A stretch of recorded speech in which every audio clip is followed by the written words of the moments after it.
warahmatullahi wabarakatuh dan selamat siang untuk kita semua. Puji syukur kita ucapkan atas kehadirat Allah Subhanahu wa Ta'ala yang telah memberikan kita kesehatan, kesempatan sehingga kita dapat berkumpul di ruangan guru SMP Negeri 1 Sipirok yang kita cintai ini. Yang pertama-tama yang saya hormati Bapak Kepala SMP Negeri 1 Sipirok, Ibu Wakil Kepala SMP Negeri 1 Sipirok, beserta Ibu Dewan Guru dan staf SMP Negeri 1 Sipirok. Adapun kegiatan acara kita ini, yang pertama ada kata sambutan dari Kepala Sekolah, yaitu, dan kedua ada penyampaian aksi nyata oleh Ibu Anissa, yang ketiga pembentukan panitia, HUT Tapsel, dan Hari Guru. Masuklah kita rangkaian acara yang pertama, yaitu kata sambutan dari Bapak Kepala SMP Negeri 1 Sipirok. Kepada Bapak saya persilakan.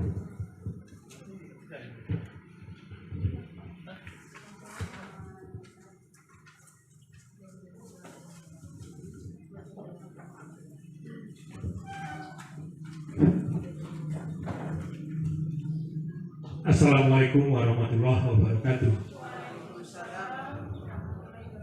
Alhamdulillah, mari kita sama-sama memanjatkan puji dan syukur kepada Allah Subhanahu wa Ta'ala, Tuhan yang Maha Esa, yang telah memberikan kita kesehatan, diberikan juga kesempatan bisa kita bertatap muka di ruang guru ini.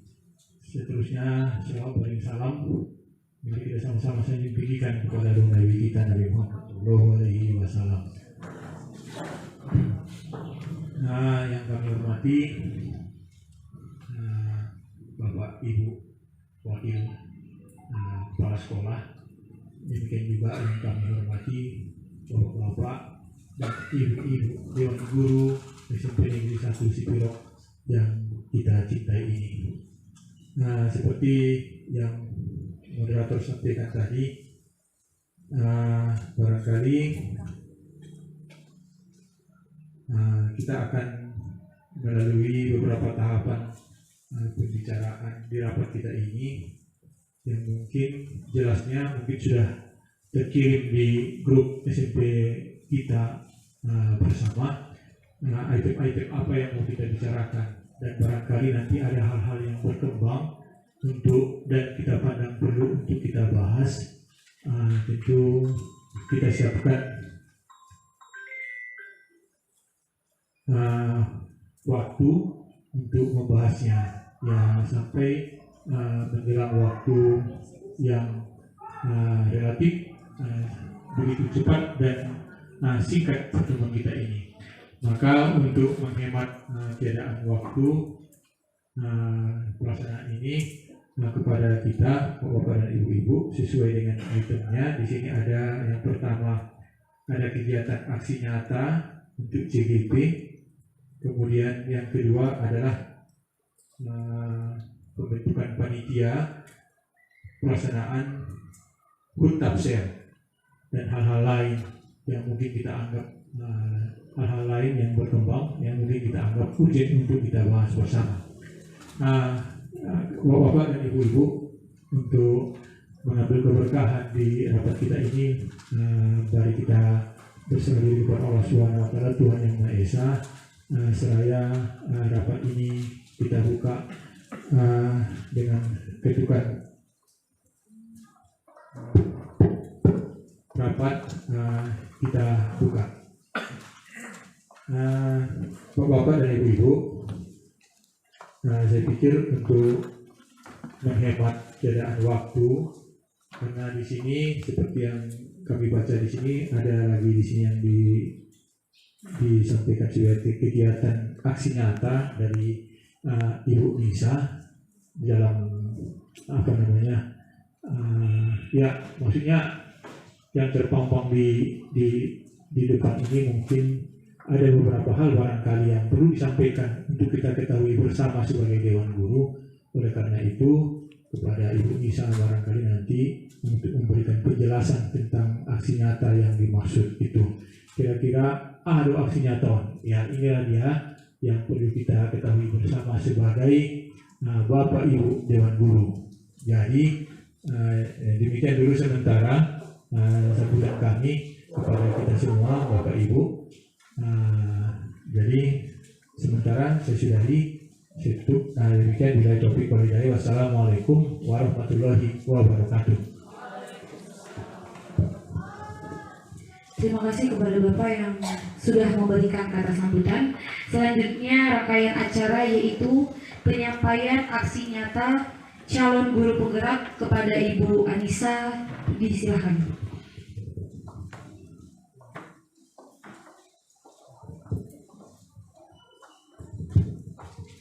Bismillahirrahmanirrahim.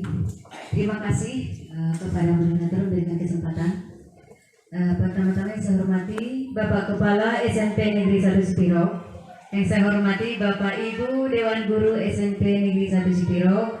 Pertama-tama mari sama-sama kita panjatkan puji dan syukur kita kepada Allah Subhanahu wa taala, Tuhan yang Maha Esa yang memberikan kita kesempatan sehingga bisa berkumpul di tempat ini dalam pembahasan aksi nyata yaitu modul 14 budaya positif. Tidak lupa salawat beriring salam atas junjungan kita Nabi besar Muhammad Sallallahu Alaihi Wasallam yang menjadi uswatun hasanah bagi kita semua. Pertama sekali saya ucapkan terima kasih banyak kepada Bapak Ibu seluruhnya yang telah bersedia berkenan hadir dalam kesempatan hari ini. Bapak Ibu SMP Negeri 1 Sipiro, di sini sudah saya tampilkan itu adalah mengenai budaya positif. Kenapa ini saya angkat? Kenapa ini saya sampaikan kepada kita semua? Karena saya yakin siapapun kita di sini pasti mengharapkan hal-hal yang positif. Di sini adalah budaya. Budaya itu apa? Budaya itu adalah kebiasaan, pembiasaan kita untuk melakukan hal-hal yang positif. Sementara itu sebenarnya di sini kita sudah melakukan yang positif itu sudah ada, tapi kalau bisa kita budayakanlah yang positif itu. Sebagai contoh, kita sudah melakukan yang namanya saling salam ketika bertemu, sapa, senyum, itu termasuk budaya-budaya positif. Dan mari sama-sama kita bekerja sama untuk mewujudkannya lebih baik lagi. Bapak Ibu sekalian, sebelumnya di sini saya sampaikan bahwasanya kita di sini sama-sama belajar. Saya belajar, Ibu belajar dalam hal yang namanya budaya positif ini. Budaya positif itu berasal dari kebiasaan-kebiasaan positif yang dilakukan secara berkelanjutan, teratur, berulang, sehingga hal-hal tersebut tertanam dalam diri kita dan bahkan tanpa sadar kita sudah selalu melaksanakannya. Itu budaya positif. Itu yang kita harapkan dari apa yang kita lakukan sehari-hari. Kemudian sebagai contoh yang sering kita lakukan itu adalah misalnya berdoa sebelum makan, duduk ketika minum, menyapa teman dengan sopan. Insya Allah, saya yakin kita di sini sudah melaksanakannya. Kemudian budaya positif merupakan perwujudan dari nilai-nilai kebajikan atau keyakinan universal yang harusnya juga diterapkan di sekolah. Nilai-nilai kebajikan dan keyakinan universal. Apa itu nilai-nilai kebajikan, keyakinan universal? Nanti selanjutnya ada pembahasannya di slide berikutnya. Kemudian dalam pendidikan dan pengajaran, budaya positif ini sangat perlu untuk ditanamkan dan dilaksanakan supaya pendidikan mencapai hasil yang maksimal. Menciptakan budaya positif di lingkungan sekolah. Saya rasa ini sangat penting. Kenapa? Menciptakan hubungan yang sehat antara warga sekolah, ya. Menciptakan budaya positif di lingkungan sekolah dengan cara menciptakan hubungan yang sehat antara warga sekolah. Masuklah di situ guru dengan kepala sekolah, guru dengan rekan guru, guru dengan murid, dan bahkan kalau bisa guru dengan orang tua atau wali murid.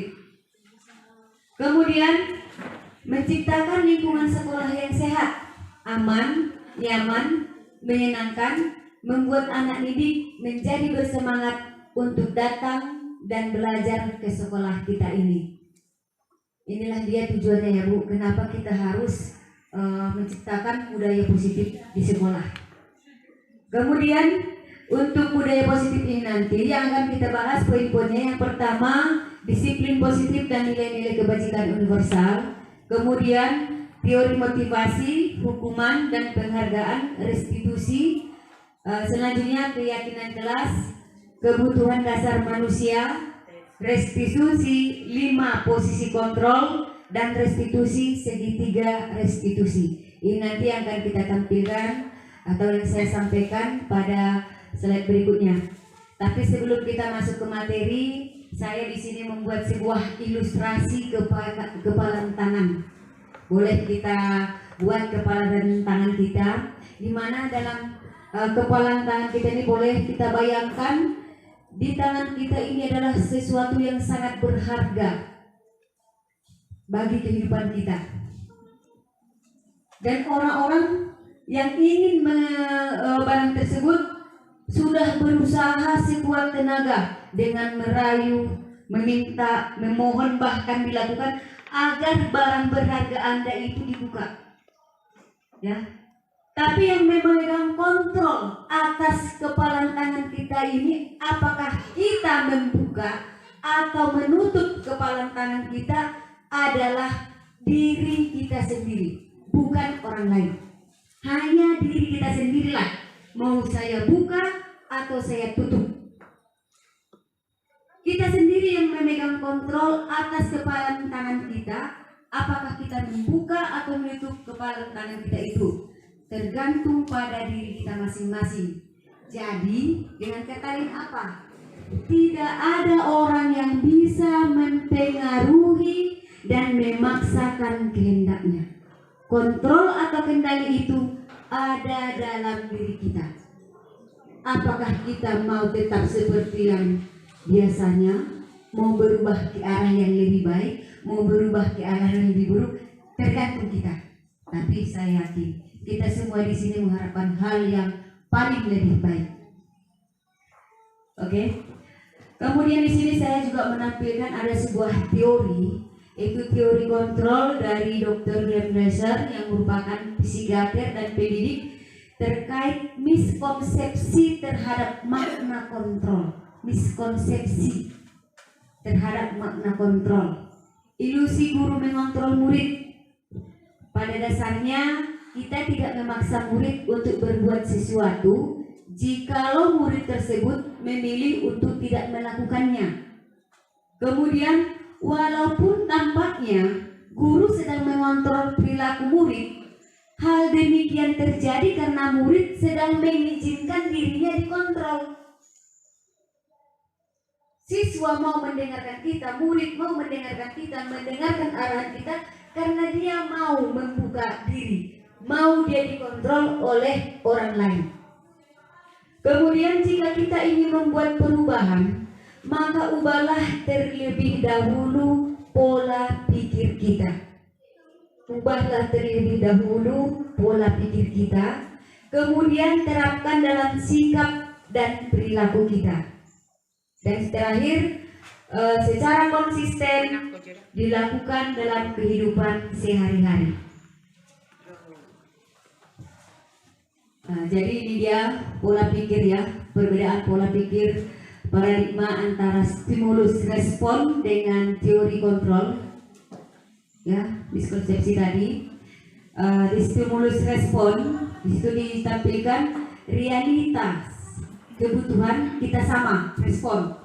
Realitas kebutuhan kita sama. Tapi di teori kontrol realitasnya kebutuhan kita itu berbeda. Tidak ada kebutuhan yang sama. Misalnya kita mengajar, kebutuhan kita di sini apa? Selama ini kita kebutuhannya sama-sama mengajar, ya kan? Tapi pada kita memiliki kebutuhan yang berbeda. Kemudian dari stimulus respon, semua orang melihat hal itu sama. Semua orang melihat hal yang sama. Di teori kontrol, setiap orang memiliki gambaran berbeda-beda. Misalnya dalam satu masalah, sama-sama dia berbuat salah, tapi ada di teori kontrolnya kesalahan itu gambarnya untuk masing-masing orang itu berbeda-beda. Kemudian kita mencoba mengubah orang agar berpandangan sama dengan kita. Harusnya kita berusaha memahami pandangan orang lain tentang dunia. Kemudian perilaku buruk dilihat sebagai suatu kesalahan. Perilaku buruk dilihat sebagai suatu kesalahan. Semua perilaku memiliki tujuan. Kenapa siswa di dalam kelas ribut? Atau kenapa siswa sering terlambat? Kita katakan itu sebagai suatu kesalahan ya. Itu kesalahan, terlambat. Tapi semua perilaku memiliki tujuan. Kenapa dia terlambat? Ada tujuan tertentu di situ. Bisa saja dia terlambat karena membantu orang tuanya dulu. Atau mungkin memang dia terlambat karena kelamaan main HP waktu malam. Makanya dikatakan tadi, ya, setiap perilaku memiliki tujuan. Kemudian orang lain bisa mengontrol saya. Orang lain bisa mengontrol saya, mengatur saya. Hanya Anda yang bisa mengontrol diri Anda. Hanya Anda yang bisa mengatur diri Anda. Saya bisa mengontrol orang lain. Anda tidak bisa mengontrol orang lain. Kemudian pemaksaan pada saat bujukan gagal. Pemaksaan pada saat bujukan gagal. Makanya tadi ketika dia berbuat salah, pemaksaannya apa? Berupa hukuman, berupa konsekuensi, sehingga mau tidak mau dia harus mau. Tapi pada harusnya bagaimana? Kolaborasi, kerjasama, konsensus menciptakan pilihan-pilihan baru. Dan yang terakhir, model berpikir menang kalah, menang atau kalah kita hilangkan dengan model berpikir menang menang. Oke, kita masuk materi yang pertama, itu masalah disiplin. Makna disiplin di sini, ketika mendengar kata disiplin, apa yang terbayang di benak Bapak Ibu? Apa yang terlintas di pikiran kita? Apa kira-kira? Kalau sudah mendengar kata disiplin, apa sih yang terlintas di benak kita? Peraturan. Ya, terima kasih. Peraturan. Apa lagi, Bu? Kewajiban. Semuanya benar ya. Dimana di sini kebanyakan orang akan menghubungkan kata disiplin dengan tata tertib, teratur, kepatuhan, atau peraturan. Pada peraturan ya. Kata satu alternatif terakhir, dan kalau perlu tidak digunakan sama sekali. Disiplin sebagai bentuk kontrol diri, yaitu belajar untuk kontrol diri agar dapat mencapai suatu tujuan mulia.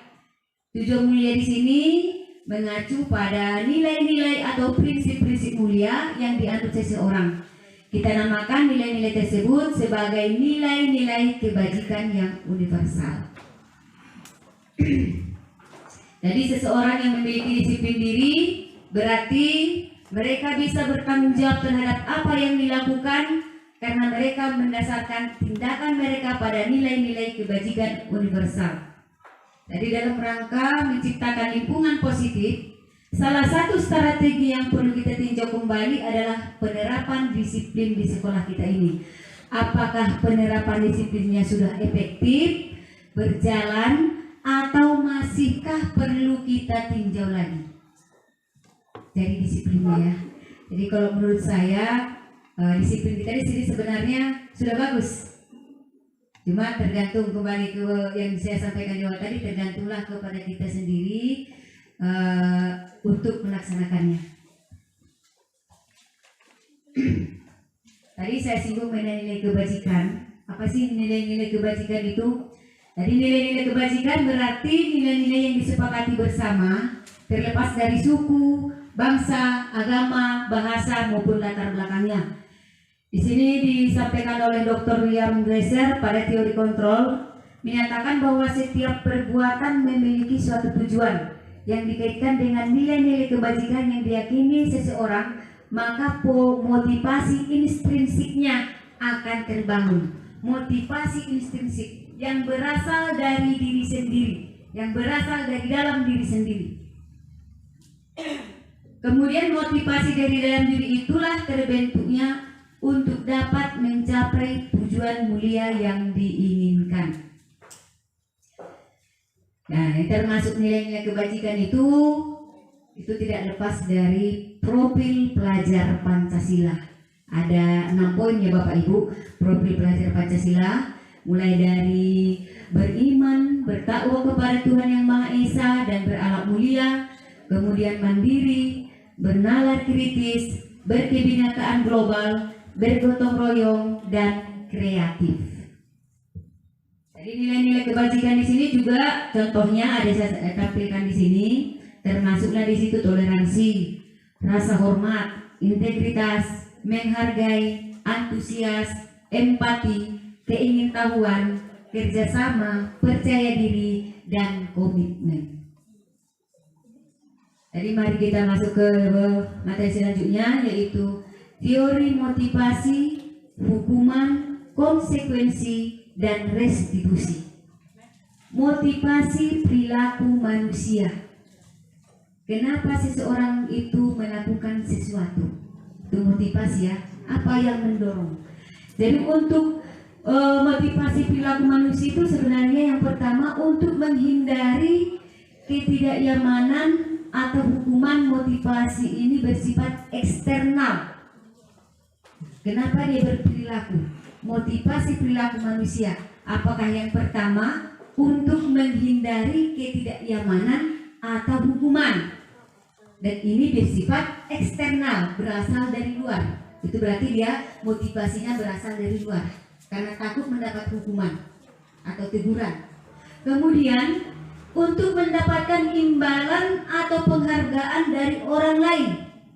Dia melakukan itu karena itu tadi, ingin dia mendapat penghargaan, ingin dapat hadiah, dan itu berarti masih dari eksternal, masih dari luar. Yang ketiga, untuk menghargai diri sendiri dengan nilai-nilai yang kita percaya. Inilah yang berasal dari intrinsik, dari dalam diri kita. Motivasi yang akan mendorong motivasi yang akan membuat seseorang memiliki disiplin positif, karena motivasi berperilakunya bersifat internal, bukan eksternal. Inilah Bapak Ibu, mari sama-sama kita memilih poin yang ketiga. Mari sama-sama kita pilih poin ketiga. Kenapa kita apa motivasi kita melakukan sesuatu? Untuk menghargai diri sendiri dengan nilai-nilai yang kita percaya. Ini yang harus kita pilih, bukan poin pertama atau poin kedua.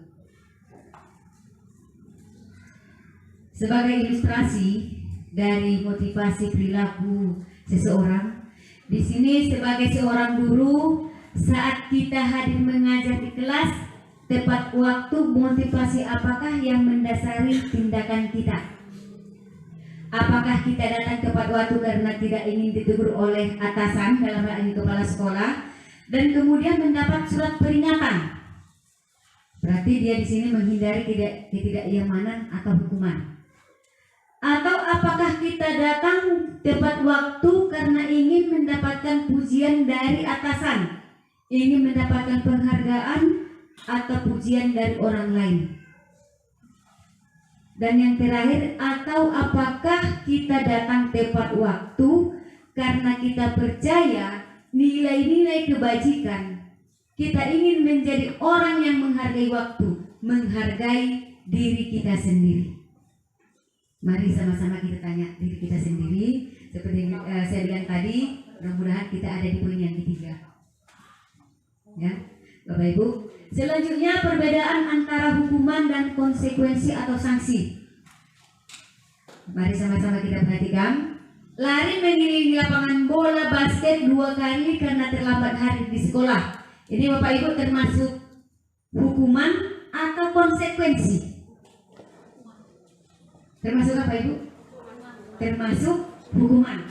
Kemudian yang kedua, membersihkan coretan yang dibuatnya di meja tulis. Termasuk apa itu?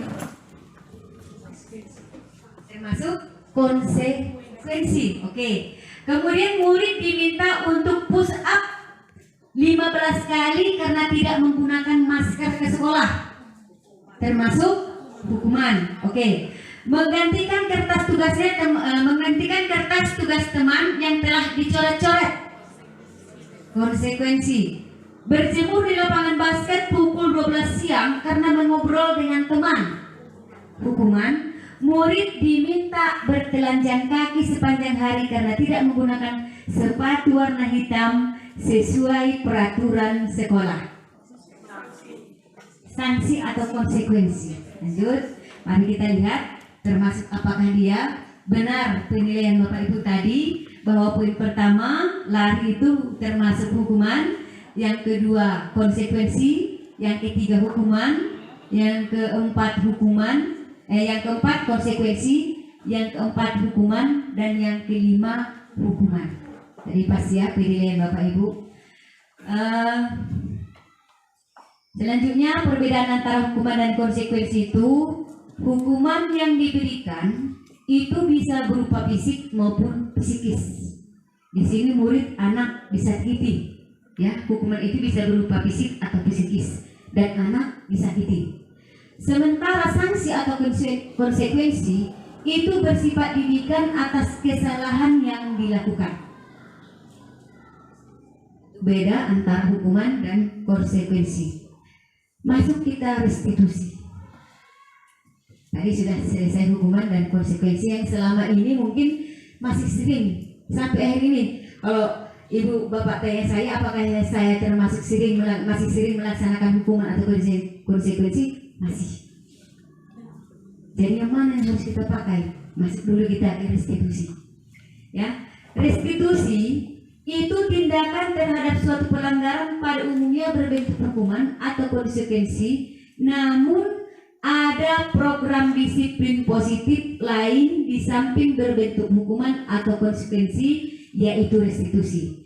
Di mana restitusi itu adalah proses menciptakan kondisi bagi murid untuk memperbaiki kesalahan mereka, sehingga mereka bisa kembali pada kelompok mereka dengan karakter yang lebih kuat. Itu restitusi. Jadi di sini nggak ada lagi istilah hukuman atau konsekuensi. Kemudian restitusi juga merupakan proses kolaboratif yang mengajarkan murid untuk mencari solusi untuk masalah mereka dan membantu murid berpikir tentang orang seperti apa yang mereka inginkan dan bagaimana mereka harus memperlakukan orang lain. Jadi si anak di sini pada restitusi ini diarahkan dia sendiri yang mencari solusi dari masalah yang dihadapi. Ditanya kembali, bagaimana solusinya menurut kamu?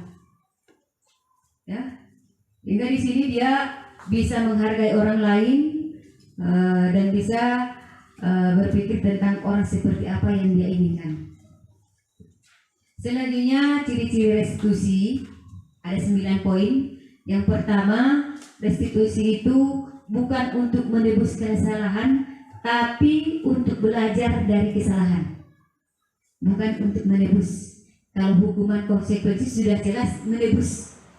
Tapi di sini adalah belajar dari kesalahan. Jadi ketika dia melakukan suatu kesalahan, di situ dia sudah ada pembelajaran dalam diri dia. Kemudian memperbaiki hubungan, bukan memperburuk hubungan. Memperbaiki. Ketika kita menghukum, bagaimana hubungan kita dengan siswa? Apakah makin jauh atau makin dekat? Makin jauh ya, kalau hukuman ya, makin jauh. Kemudian tawaran bukan paksaan. Tawaran bukan paksaan. Dan selanjutnya restitusi menuntun untuk melihat ke dalam diri. Tadi mau seperti apa yang dia inginkan. Restitusi mencari kebutuhan dasar yang mendasari tindakan. Restitusi adalah cara yang paling baik, fokus pada karakter bukan tindakan, dan fokus pada solusi. Fokus pada solusi, bukan pada masalah, bukan pada konsekuensi, bukan pada hukuman, tapi fokus pada solusi. itu restitusi. Jadi untuk restitusi ini sambung juga dengan ada keyakinan kelas. Mengapa ada keyakinan kelas? Mengapa tidak peraturan kelas saja? Sementara kita ketahui selama ini kan kita buat peraturan kelas. Kenapa juga menjadi keyakinan kelas? Ilustrasinya, nomor 1, mengapa kita memiliki peraturan tentang penggunaan helm pada saat mengendarai kendaraan roda 2 atau motor? Yang kedua, mengapa kita memiliki peraturan tentang penggunaan masker dan mencuci tangan tangan setiap saat? Kita masuk dulu yang pertama ini. Mengapa kita memiliki peraturan tentang penggunaan helm pada saat mengendarai kendaraan roda 2? Coba Bapak mantau. Apa tujuannya? Untuk apa dia?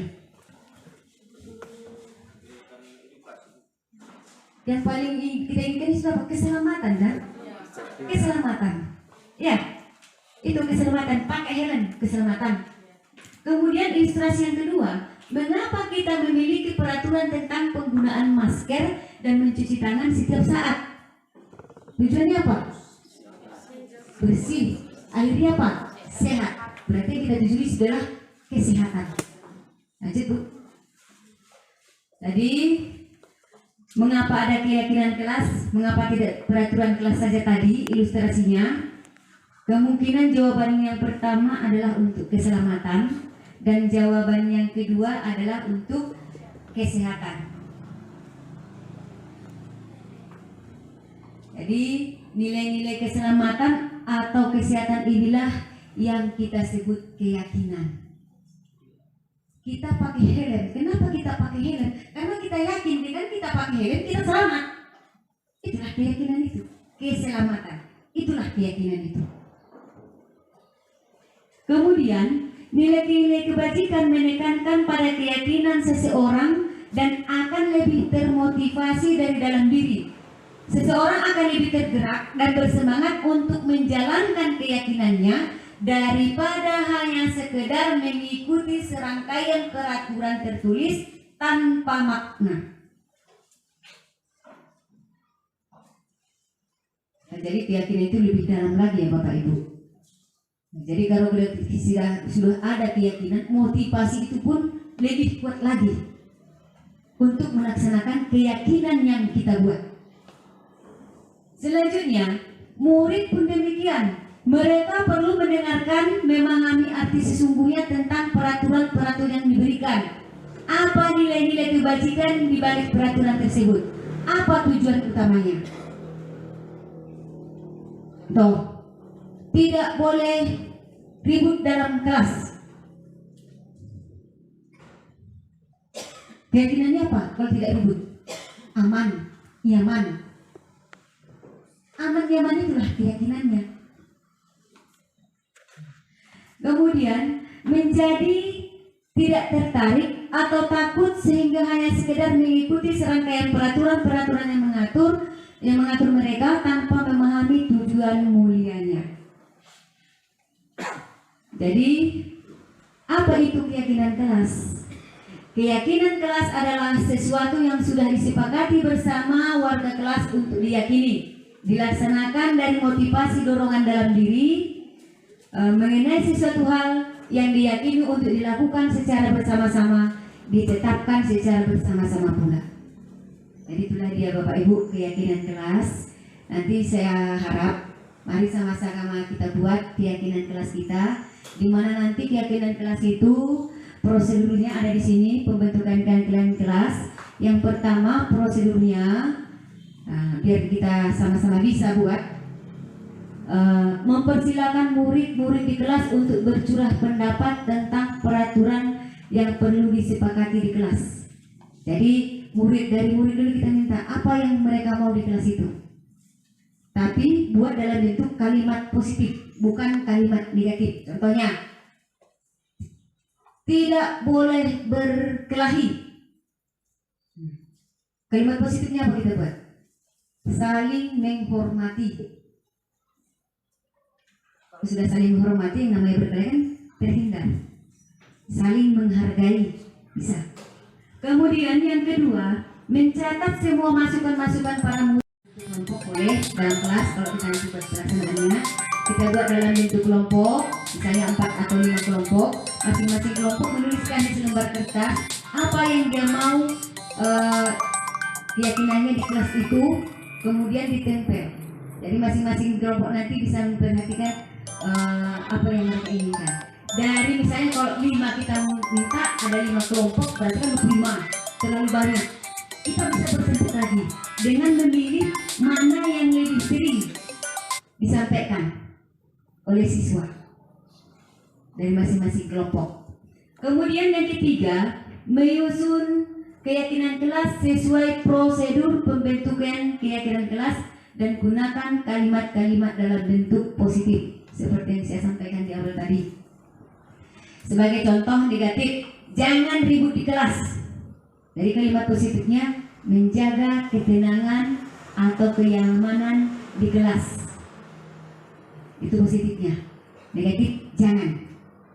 Kemudian setelah keyakinan kelas selesai dibuat, maka semua warga kelas dipersilakan meninjau ulang kembali.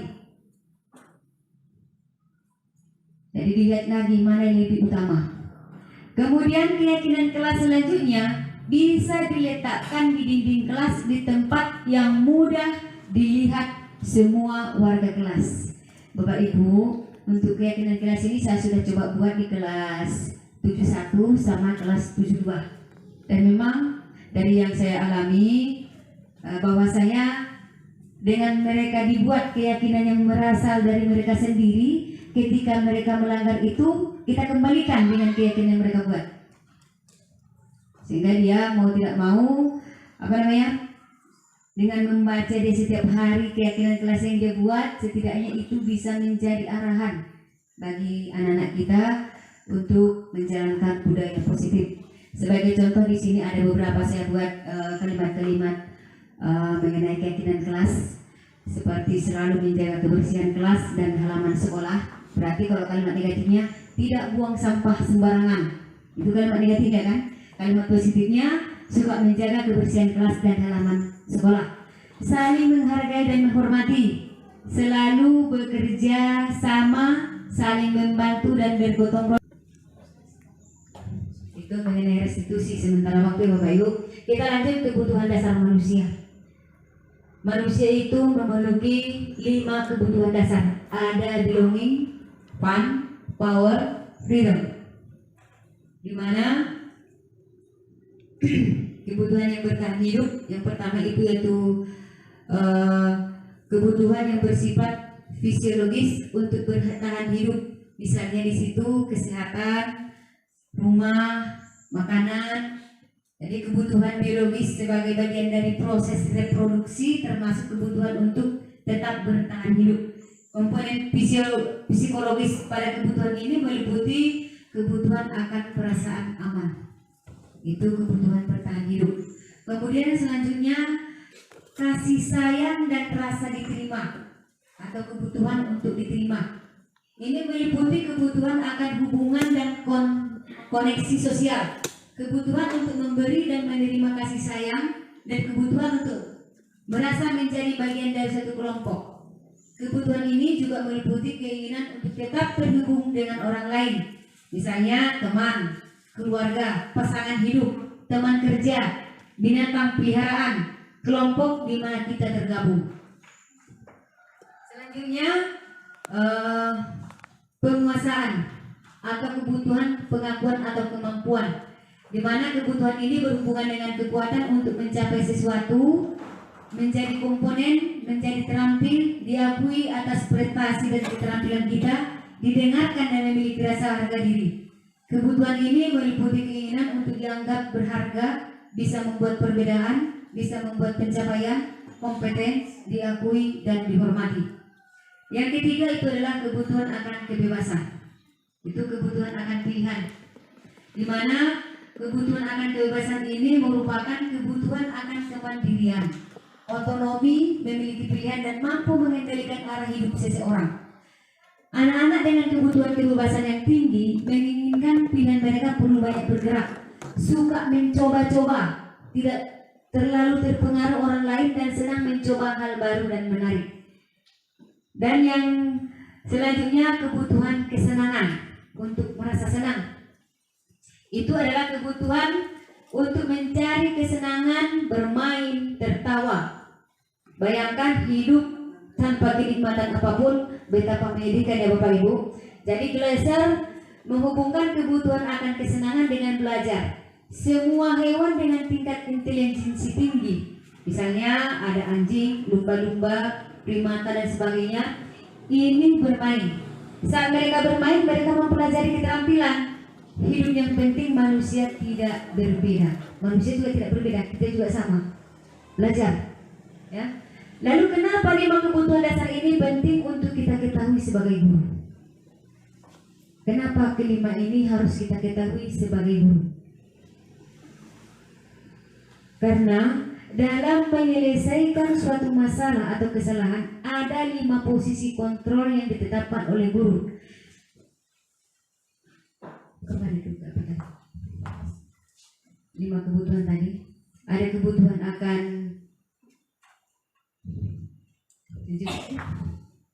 di bawah atas. Mulai dari kebutuhan bertahan hidup, ini dia 5 tadi. Bertahan hidup, kesenangan, penguasaan, dan yang terakhir kebutuhan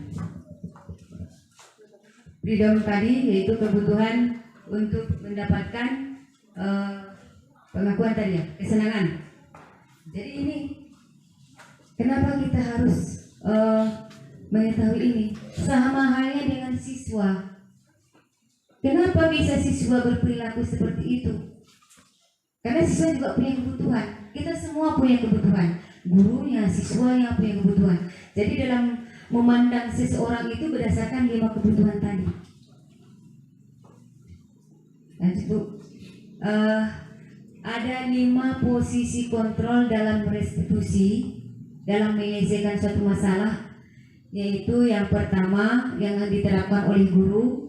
Yang pertama sebagai penghukum, yang kedua sebagai pembuat rasa bersalah, yang ketiga sebagai teman, yang kelima sebagai pemantau, yang keenam sebagai manajer. Bapak Ibu, coba menurut Bapak Ibu selama ini Bapak Ibu di posisi yang mana? Apakah penghukum, pembuat rasa bersalah, teman, pemantau, atau manajer?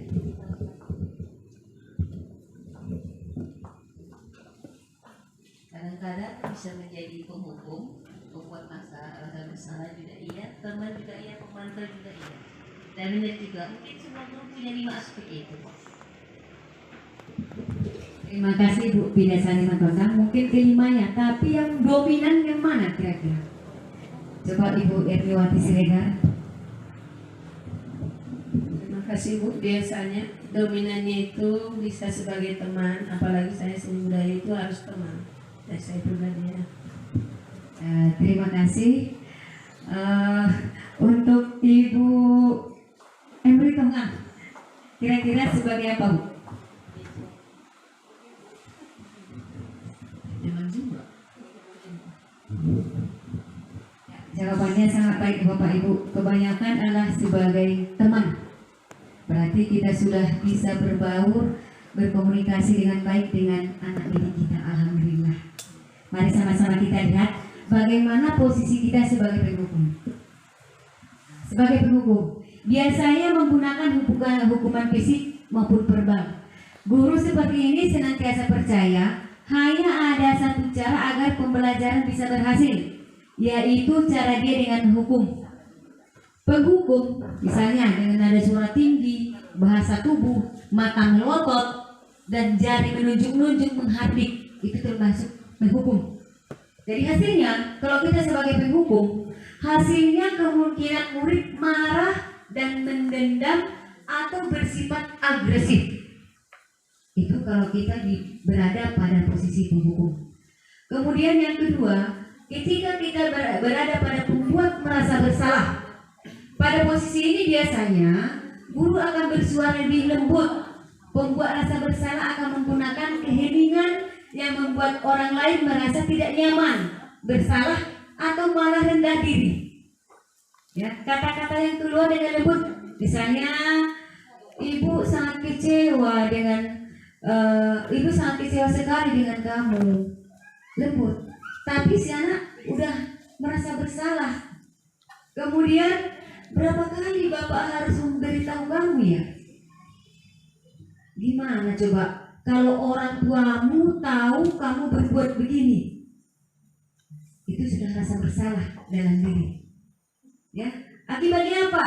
Ketika kita membuat rasa bersalah dalam diri, akibatnya apa? Murid akan merasa bersalah telah mengecewakan ibu atau bapak gurunya. Kemudian yang kedua, murid akan merasa menjadi orang yang gagal dan tidak lagi sanggup membahagiakan orang lain karena dia merasa bersalah. Kemudian yang ketiga, kadang-kala sikap seperti ini lebih berbahaya dari sikap penghukum. Lebih berbahaya lagi Bapak Ibu dari sikap penghukum. Kenapa? Emosi akan tertanam rapat di dalam murid menahan perasaan. Kalau istilah kita makan hati jadinya ya. Seperti ini lebih berbahaya dari sikap penghukum. Lebih berbahaya lagi Bapak Ibu dari sikap penghukum. Kenapa? Emosi akan tertanam rapat di dalam murid menahan perasaan.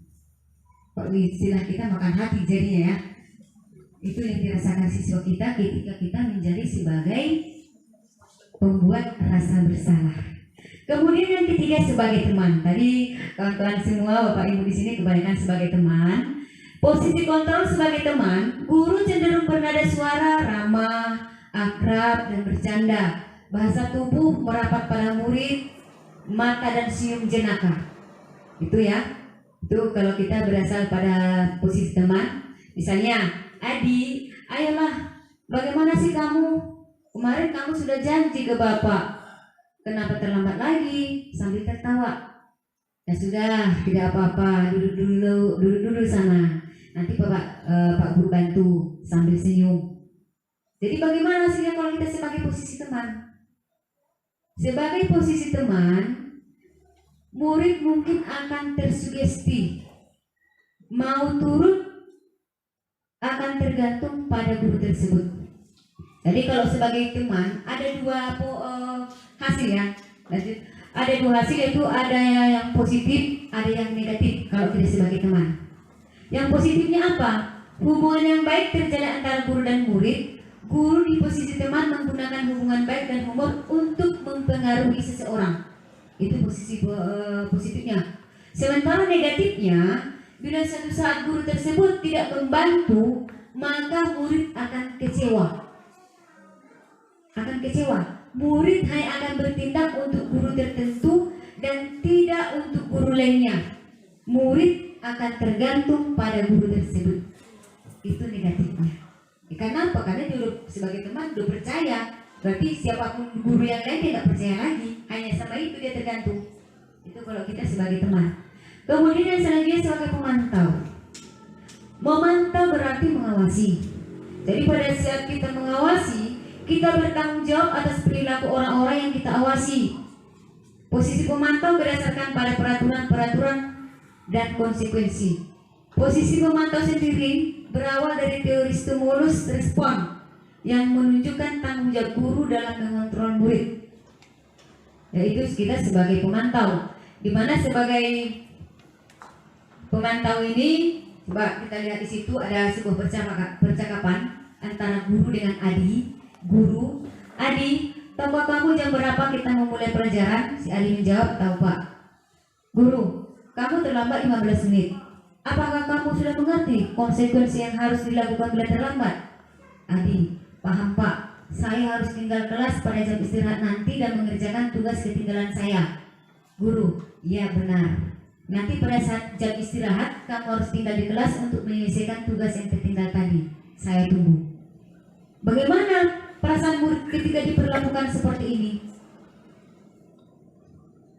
Hasilnya, murid memahami konsekuensi yang harus dijalankan karena telah melanggar salah satu peraturan sekolah. Dia tahu konsekuensinya. Dia paham dengan konsekuensi dari tindakan kesalahan yang dia buat. Kemudian guru tidak menunjukkan suatu emosi yang berlebihan, menjadi marah atau membuat merasa bersalah. Tidak marah, tidak membuat merasa bersalah, tidak teman. Kemudian murid tetap dibuat tidak nyaman yaitu dengan harus tinggal di kelas pada waktu jam istirahat dan mengerjakan tugas. Orang jajan dia mengerjakan tugas. Pasti tidak nyaman ya, orang makan-makan kita di kelas, pasti tidak nyaman. Kemudian guru tetap harus memantau pada saat mengerjakan tugas di jam istirahat karena murid tidak bisa ditinggalkan seorang diri. Jadi guru juga yang berikan sanksi itu dia harus jaga juga di sana kan. Nah, itulah dia hasil kalau kita sebagai pemantau. Dan yang terakhir yang kita harapkan, ini yang sebenarnya kita harapkan sebagai manajer. Kenapa ini yang diharapkan? Pada posisi manajer, ini adalah posisi di mana guru berbuat sesuatu bersama dengan murid, mempersilahkan murid mempertanggungjawabkan perilakunya, mendukung murid agar dapat menemukan solusi atas permasalahannya sendiri. Di posisi manajer, murid diajak untuk menganalisis kebutuhan dirinya maupun kebutuhan orang lain, di mana di sini penekanan bukan pada kemampuan membuat konsekuensi, namun dapat berkolaborasi dengan murid bagaimana memperbaiki kesalahannya. Jadi kerjasama. Ketika siswa bermasalah, kerjasamalah guru dengan murid bagaimana solusi dari kesalahan yang dia buat. Jadi pada posisi manajer bukan untuk mengatur perilaku seseorang, bukan mengatur ya, tapi membimbing murid untuk dapat mengatur dirinya sendiri. Kita nggak mengatur, tapi membimbing dia sendiri yang mengatur dirinya sendiri, bukan kita lagi. Posisi manajer bukan memisahkan murid dari kelompoknya, tapi mengembalikan murid tersebut ke kelompoknya dengan karakter yang lebih baik dan kuat. Ketika dia sudah menemukan solusi, menemukan kesalahan yang dia perbuat, yang tadinya dia tidak paham menjadi paham kan, begitu dia kembali kan udah jiwa baru di dalam dirinya itu. Kemudian posisi manajer inilah murid dapat menjadi pribadi yang mandiri, merdeka, bertanggung jawab atas segala perilaku dan sikapnya yang pada akhirnya dapat menciptakan lingkungan yang positif, nyaman, dan aman. Di posisi manajer inilah restitusi dapat dijalankan. 3 langkah restitusi tadi, langkahnya apa? Coba Bu, langkah dari restitusi, segitiga restitusi ada 3 tahapan. Yang pertama, menstabilkan identitas. Menstabilkan identitas menyatakan bahwa tindakan anak tersebut salah. Dari kesalahan semua orang berbuat salah. Salah itu wajar dilakukan dan merupakan proses hidup, tetapi tidak membenarkan kesalahan itu. Contoh kalimat yang diucapkan untuk menstabilkan identitas ketika siswa itu kita panggil duduk. Nah, jadi yang langkah pertama kita lakukan itu menstabilkan identitas. Ucapan-ucapan yang bisa kita buat, contohnya berbuat salah itu adalah hal yang manusiawi, atau tidak ada manusia yang sempurna. Saya juga pernah melakukan kesalahan. Kita bisa menyelesaikan ini. Bapak atau ibu tidak tertarik mencari siapa yang salah, tapi bapak ibu ingin mencari solusi dari permasalahan ini. Inilah kalimat-kalimat yang bisa kita gunakan dalam menstabilkan ketika seorang siswa bermasalah. Kemudian yang kedua, langkahnya adalah validasi tindakan yang salah. Kita tanyakan apa dan mengapa kesalahan itu diperbuat supaya tidak diulang kembali. Apa kesalahannya? Ya, mengapa kesalahan itu diperbuat supaya tidak diulang kembali? Contohnya, kamu pasti punya alasan mengapa melakukan hal itu. Kasihan akan menjawab apa alasannya. Kemudian, kamu patut bangga pada dirimu sendiri karena kamu telah melindungi sesuatu yang penting buat kamu. Ternyata setelah ditanya, dia punya alasan yang kuat mempertahankan sesuatu yang berharga. Coba kalau kita sendiri dinyatakan hal seperti itu, bagaimana perasaan kita menerimanya? Ya kan? Kemudian kamu boleh mempertahankan sikap itu, tapi kamu harus menambahkan sikap yang baru. Itu ya beberapa contoh segitiga restitusi dari validasi tindakan. Kemudian yang terakhir, menanyakan keyakinan, menanyakan perubahan dan perbaikan ke depan. Kapan bisa dilaksanakan? Kapan perubahan atau perbaikan kesalahan itu dilakukan? Contoh kalimatnya, apa yang kita percayai sebagai keyakinan kelas. Makanya tadi Bapak Ibu, masalah kita membahas keyakinan kelas, Mari sama-sama kita buat keyakinan kelas kita sehingga kita menjalankan segitiga restitusi ini menghadapi siswa yang bermasalah, kita kembalikan dia dengan keyakinan kelas yang dia buat. Mana yang dia langgar? Dia cari sendiri mana yang dia langgar dari keyakinan kelas yang dia buat. Pasti ditunjuk ini Bu. Berarti dia udah sadar itu kesalahannya. Kemudian apa nilai-nilai yang telah kita sepakati? Sama yang keinginan tadi, apa bayangan kita tentang kelas yang ideal? Dan yang terakhir, kamu mau jadi orang seperti apa? Itu untuk menanyakan keyakinan kelas. Jadi kita lihat di sini untuk keyakinan ini kita tanyakan juga bagaimana solusi yang kamu harapkan. Apa solusi dari permasalahan yang kamu buat? Jadi ketika dia ditanya hal-hal seperti itu, dalam diri itu belajar sendiri tanpa ada lagi penekanan-penekanan seperti yang selama ini kita buat dengan menghukum, dengan konsekuensi atau sanksi, tidak ada lagi. Jadi Bapak Ibu, inilah yang kita harapkan dari budaya positif. Salah satunya harapan kita tadi, budaya positif tadi. Nah, mari kita biasakan melaksanakan hal-hal yang baik. Kemudian kami berharap mari sama-sama kita buat keyakinan kelas di kelas kita masing-masing. Dan yang terakhir, mari kita terapkan restitusi, segitiga restitusi.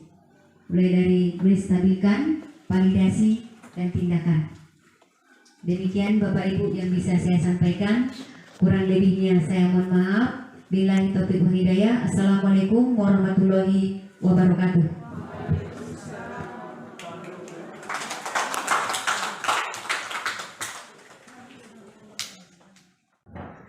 Terima kasih kepada Ibu yang telah menyampaikan aksi nyata. Semoga dalam kegiatan budaya positif kita tetap terjaga dan terus seperti yang kita jalani.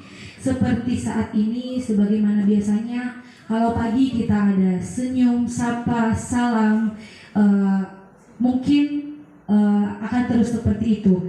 Dan mari kita sama-sama membantu siswa kita mencapai potensi terbaik. Kita memotivasi siswa kita di kelas belajar, berinovasi, dan bersemangat dalam mencapai tujuan mereka. Mungkin ada tambahan dari Bapak, dipersilakan. Baik, terima kasih. Bapak Ibu yang kami hormati, sebenarnya hanya menguatkan saja Bapak Ibu, hanya menguatkan saja. Kira-kira dari item-item yang sudah disampaikan oleh Ibu Lisa itu, kira-kira mana yang menurut Bapak dan Ibu yang merupakan ini kayaknya sudah sangat banyak sebenarnya yang disampaikan Ibu ini. Sehingga kalau saya menghitung-hitung sudah ada yang terlewatkan. Setelah saya hitung lewat itu, akhirnya ada beberapa item yang perlu saya tekankan Bapak dan Ibu kepada kita. Ini khusus kepada bagaimana siasat kita Bapak dan Ibu atau sikap kita Bapak dan Ibu dalam menghadirkan nuansa pembelajaran terhadap anak didik kita. Secara harfiah tadi, secara umum sudah dijelaskan oleh Ibu Nisa, cuman eksennya lah ini. Jadi maksud kami di sini hanya untuk menguatkan kita semua. Kira-kira kalau bolehlah kami bertanya kepada kita semua, Bapak dan Ibu-Ibu dalam hal ini, kira-kira apa yang sudah kita perbuat di kelas dalam hal ini? Jadi nggak usah dijawab Bapak Ibu kalau begitu, nggak usah dijawab. Kira-kira perlu kami tekankan, kami kuatkan lagi pertanyaan ini. Kiranya kami berharap untuk ke depan Bapak dan Ibu-Ibu, kalau bolehlah kami menekankan kepada kita semua Bapak dan Ibu, kira-kira ada baiknya marilah kita berbuat Bapak dan Ibu, berbuat yang banyak yang untuk kita berikan kepada anak-anak kita. Jadi harapannya jangan kita lewatkan momen-momen yang indah seperti ini artinya kebersamaan bersama dengan anak didik kita ini jangan kita lewatkan begitu adanya. Nah, jadi secara umum tadi sudah disampaikan oleh Ibu Nisa, tentu harapan-harapan juga sudah terbesit di situ. Bagaimana kiranya bapak-bapak dan ibu-ibu mensiasati ini. Nah, yang disampaikan oleh Ibu Nisa itu mungkin penyampaian yang mungkin bukan sesuatu hal yang baru lagi menurut saya kepada ibu secara pribadi. Nah, justru itu melalui pertemuan kita ini, saya ingin menyinggung lagi kiranya ini adalah kegiatan-kegiatan yang lumrah dan biasa dan sangat biasa pun. Tetapi bagi kita yang mungkin ini sangat luar biasa, mungkin saja ya mungkin di posisi itu Bapak Ibu mungkin sudah ya artinya ada keperluan Bapak dan Ibu-ibu ketika mungkin ini merasa terasa berat, begitulah Bapak dan Ibu. Jadi maksud kami Bapak dan Ibu, semua yang disampaikan oleh Ibu Nisa tadi sudah dijabarkan sedemikian rupa detail, tetapi aksinya lah yang ingin kami tunggu kepada kita semua Bapak dan Ibu-ibu. Jadi ini kan momen ini adalah momen aksi nyata Ibu Nisa ya terhadap kita Bapak dan Ibu-ibu. Assalamualaikum warahmatullahi wabarakatuh. Perkenalkan, saya Fitri Novida Siregar, salah satu guru bahasa Inggris di SMP Negeri 1 Sipiro. Saya telah mengikuti diseminasi dari Ibu Anissa Siregar dengan topik budaya positif. Dengan mengikuti diseminasi ini, saya merasa sangat senang dan bangga sekali karena saya memiliki pengetahuan dan wawasan yang sangat tinggi dan wawasan yang baru tentang budaya positif. Di mana dari beberapa topik yang disampaikan diantaranya adalah disiplin positif, nilai-nilai kebajikan, dan 5 kebutuhan dasar, serta teori restitusi dan lain-lainnya. Dengan adanya diseminasi ini, saya berusaha dan bertekad untuk menerapkannya untuk menyelesaikan setiap permasalahan-permasalahan dengan anak-anak di sekolah kami. Maka dari itu, saya mencoba perlahan demi perlahan dan mulai dari menegakkan disiplin positif pada setiap pelanggaran-pelanggaran yang dilakukan oleh anak-anak didik kami. Demikian dari saya sudahi dengan salam. Assalamualaikum warahmatullahi wabarakatuh. Assalamualaikum warahmatullahi wabarakatuh. Perkenalkan, saya Samsari Siregar, salah seorang guru agama Islam di SMP Negeri 1 Sipiro yang telah mengikuti diseminasi dari Ibu Anissa Siregar. Saya merasa senang mengikuti diseminasi ini karena saya secara otomatis mendapatkan ilmu dan pengetahuan baru dalam menerapkan budaya positif di sekolah. Di samping itu, juga saya mengetahui bagaimana cara menerapkannya di kelas ketika sedang melakukan kegiatan belajar mengajar, dan saya juga semakin paham dan bisa untuk dapat mengarahkan siswa dan siswi kami untuk membiasakan budaya positif ini ketika berinteraksi dengan sesama temannya ataupun dengan warga sekolah lainnya.